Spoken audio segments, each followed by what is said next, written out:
జై శ్రీరామ్. అందరికీ నమస్కారం. ఈరోజు మనము కుంభరాశి గురించి తెలుసుకుందాము. ముందుగా మన ఛానల్ని లైక్ చేయండి, షేర్ చేయండి, సబ్స్క్రైబ్ చేసుకోండి.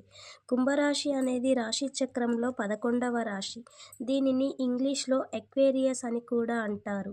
కుంభరాశి వారికి సామాజిక న్యాయం, మానవత్వం మరియు సానుకూల ప్రభావం చూపడం పట్ల మక్కువ ఉంటుంది. వీరు స్వాతంత్రాన్ని ఇష్టపడతారు మరియు న్యాయం కోసం పోరాడతారు.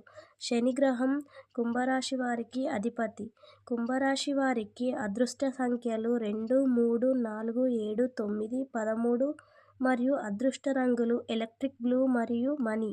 గురు శుక్రవారాలు వీరికి అదృష్టాన్ని తెస్తాయి. కుంభరాశి వారు ఆదర్శవాదులు మరియు మెరుగైన ప్రపంచం కోసం ఒక దృష్టితో ఉంటారు. వీరు వినూత్న ఆలోచనలు మరియు కొత్త విషయాలను ప్రయత్నించడానికి ఇష్టపడతారు. కుంభరాశి వారు చాలా తెలివైన వారు మరియు సమస్యలను పరిష్కరించడంలో మంచివారు. కుంభరాశి వారు శనివారం శనిదేవుణ్ణి పూజించడం మంచిది. కుంభరాశి వారు ధ్యానం మరియు యోగా చేయడం వల్ల ప్రయోజనం ఉంటుంది.